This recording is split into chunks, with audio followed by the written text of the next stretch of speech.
This offense has explosive one-play touchdowns, an elite running game, and domination all over the field. Links to part 1 and 2 are in the description. So we will be using the playbook called Spread, running the formation tight slot open. This formation is unique and hard to defend because it has one receiver and a tight end lined up tight to the line, and two receivers on the opposite side lined up near the slot, which means defenses will need to be able to guard a tight offensive look and a spread offensive look, which can be very difficult for your opponents. The first play we will go over in tight slot open is PA read. This is one of the most underrated plays in Madden 24, simply because this stock play can destroy man coverage or zone coverage. In this stock play, you have this glitchy bending vertical route that absolutely fries man coverage, a zig route that puts man coverage in a blender, the tight end crossing route that creates a ton of separation, and a backside post that takes the lid off the defense. But make sure you are running this play with a zig and the streak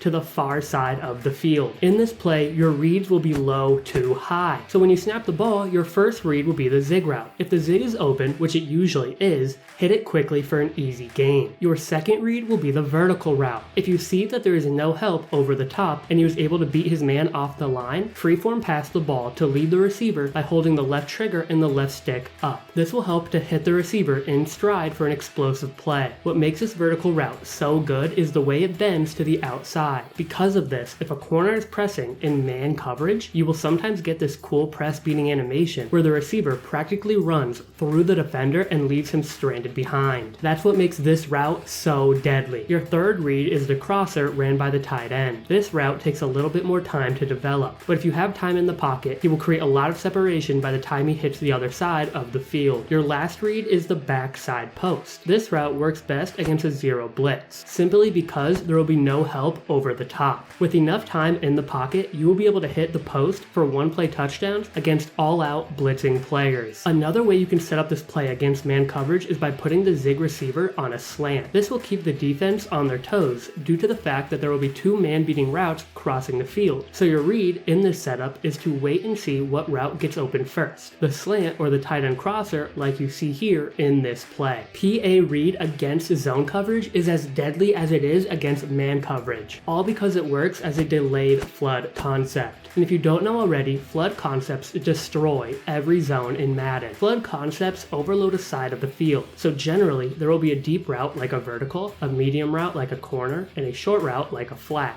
The reason most zone defenses struggle with this concept is because there are not enough zones on one side of the field to defend all of these routes. So the main reason PA read is a flood concept is because there is a deep route, a short route, and a medium route coming across the field flooding one side. But for this play against a zone, you just want to be sure to run it on a hash mark. Your reads will go from high to low. So when you snap the ball, you will first look at the crossing route to see if you can hit him quick. If not, you will want to take a brief look at the zig. If you see that the low zone defender crashes to the zig, you will have the crosser wide open behind him towards the numbers. If the zig is wide open off the bat though, you can give it to him for some easy yards. But a great offense will be able to throw the ball to the sidelines and attack the middle of the field. So we are going to utilize this post route. To get this post route open against any zone defense, all you're going to do is put the tight end on a streak. This streak will pull any of the deep zone defenders away from the post route. So when we snap the ball, your read will be the deep safety on the post side. If he backs up to defend the vertical, throw a bullet pass to the post. Aggressive catch it away from the safety, and you'll be throwing dots all over the field. The next play we're going to go over is bench switch. The first setup is an ultimate zone beater, but make sure you run this play to the short side of the field. What you'll want to do is put A on a streak, then motion the running back to become a receiver, and put him on a curl route. On the back side, leave the receiver on a corner and put the tight end on a drag. Your first read here will be the C route by the outside wide receiver. If the streak by A pulls the deep defenders, the drag keeps the short zone low, and the curl route occupies the user, the C route will be wide open near the sidelines. If for some reason the C route is not open because the user guarded it, or the short zone backed up to defend it, you will either have the drag or the curl route in the middle of the field for a quick check down. Another way to run this is to put A on a streak, the running back on a table route to the right, and the tight end on a streak. Your first read in this setup is the same, the C route, and then if that is guarded, the second read will be the flat by the running back.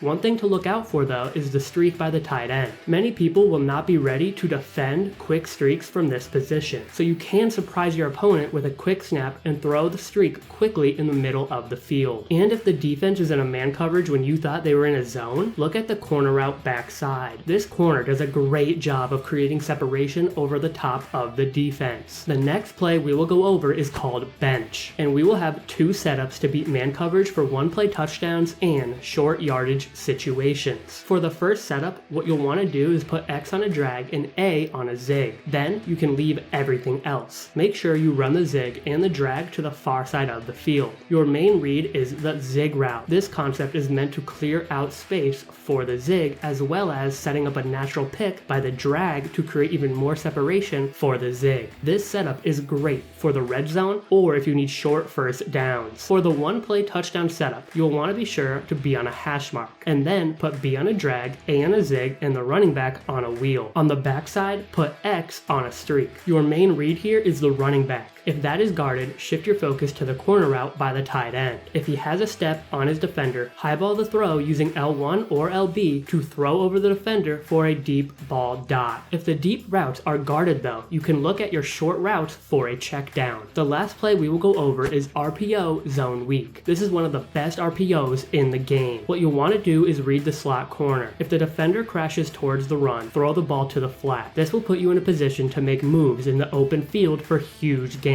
If the slot corner stays with the flat, give the ball to the running back for an outside zone run. It is important to read how your blocks develop so you can make the right cuts to optimize this run. If you have any questions about the scheme, let me know in the comments. Remember that part 1 and 2 are in the description. And as always, remember to like, subscribe, and I'll see you next video.